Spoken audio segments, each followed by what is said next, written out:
Hello and good morning. Welcome back to TSL. I'm Tatiana Hernandez, and with me is Michaela Young with her story on Russell Westbrook and his record-breaking game, and Georgia Rowley on a story with Andy Murray returning to the tennis courts after his surgery.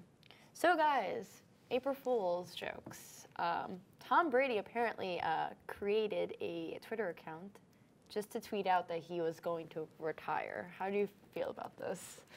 At first, I got Did it scare you? Yes. I'm not going to sit here and lie. Because I'm a big fan. Exactly. I'm not going to sit here and lie and be like, oh, no, I knew. Yes, I started sweating bullets.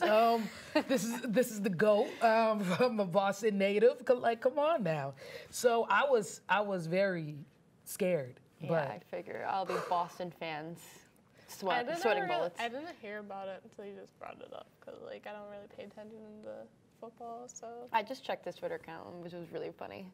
That's hilarious. I think it's a good April Fool's joke, but my heart couldn't take it though, because he said like, oh, I have like at least another 2 years, like when they ended the game. You see, I believe that, but his wife is always trying to get him to retire. So at first I got nervous, but then my blood pressure started going up. But then when I saw that it was a joke, I was like, okay. Good. Okay. At least it's a joke. I feel like a lot of people found this really funny and enjoyable, maybe a little scary at one moment, but at least it's just a joke, so it's fine. He's gonna be back anyway. Thank God. So Harvard has their own table tennis team. Don't worry if you're just starting and don't know anything about the sport or have been playing for years. There's a wonderful community out there of people who love to play the sport. According to Briantian.com, the game was invented in England in the early days of the 20th century and was originally called ping pong, and it was a trade name. They traded the name to table tennis and was adopted in 1921 to 1922, when the old Ping Pong Association was formed in 1902 was revived. The original association has broke up in 1905, and throughout the game continue and to be played part of England and outside of London. Mainly it started there and it branched out.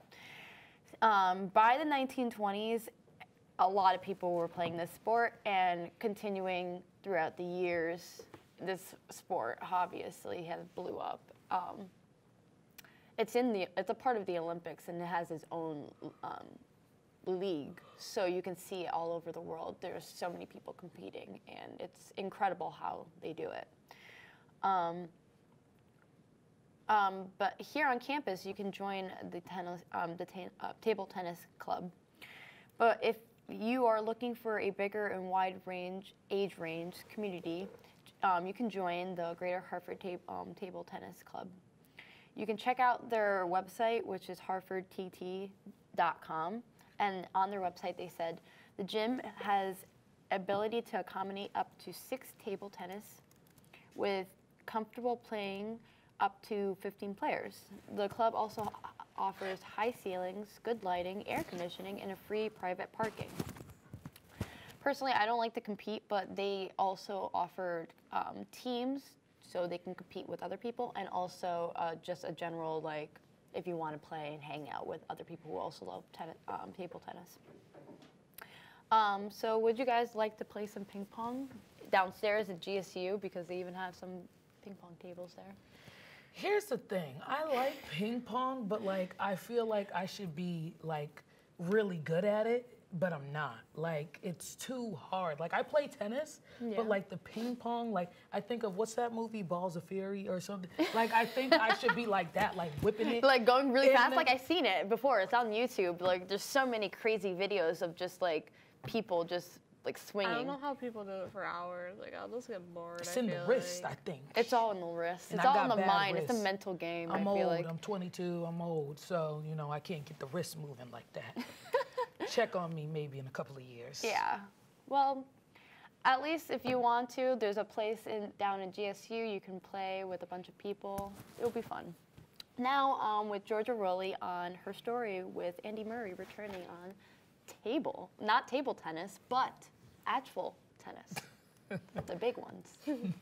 After a couple months, Andy Murray has finally made a return to the courts after having hip surgery. He showed everybody that he was back on the courts because he posted a video on Instagram last week showing himself playing tennis with the caption, "It's a start." Everybody is definitely happy that he is back after his incident. Before surgery, he told everybody he struggled with a long-standing hip problem and even hinted about retiring. My guess is he said this because this injury and surgery could end his career. Murray opens up about why he went to surgery and said he wanted to see if it's something he was to do. Tennis brings him happiness and he enjoys it a lot. One thing I would like to see him do again is win the Wimbledon competition again. Murray even commented on the competition saying if he was able to, he will try. It's not about proving anything to anybody or trying to achieve a certain result or try to win Wimbledon again. It's not about that. It's about doing something that he loves and not being in pain while he's doing it. As soon as the rehab gets him back on his feet, maybe we will be able to see him win this competition again.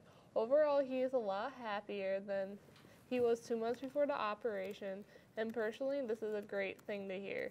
Hopefully, things continue to go well for Murray, and he gets back on the court as soon as possible and not have hip trouble. Now over to Michaela about Russell Westbrook and his game. Hi. Russell Westbrook made history last night when he became the second player in the NBA to record at least 20 points, 20 rebounds, and 20 assists in a single game. Westbrook helped his team to another win with a 119-103 victory against the Lakers last night. With hearing this, you would think it's just a coincidence because players break records every day, but this achievement is different. After finishing the game with accomplishing this record, Westbrook says, "Grateful to play the game, but that wasn't for me, man. That was for my bro. Man, that was for Nipsey." Westbrook goes on to say, "Rest in peace, Nipsey, man. I'm just thankful to go out there and compete at a high level, man. Thankful to have these teammates. Thankful and humble to go out there and play the game I love." If you do not know who Nipsey Hussle was, he was a rapper who was killed in a shooting in his native Los Angeles this past Sunday. Nipsey Hussle was a known Crip, but he was more than a rapper or a gang member. He was a voice for his community and often called this generation's Tupac Shakur. He was involved with the Destination Crenshaw Arts Project and was adamant about African Americans reaching their highest potential. When he was gunned down, athletes, celebrities, loved ones, and fans took to social media to share their sorrow on his sudden death. Westbrook, also being a native from Los Angeles and knowing the impact that Nipsey had on the culture and neighborhood, was devastated about his death. Hussle, who was scheduled to meet with the chief of police and police commissioner on Monday to discuss ways to reduce gang violence as the city recorded an uptake in crime, was cut short of this. This made the killing all the way harder to take for those who had seen signs of the neighborhood already rising. Nipsey leaves his 2 children and loved ones. Well, folks, that's all I have today. I'm Michaela Young, and on behalf of Tatiana Hernandez and Georgia Rowley, we are TSL, and see you next time. Bye.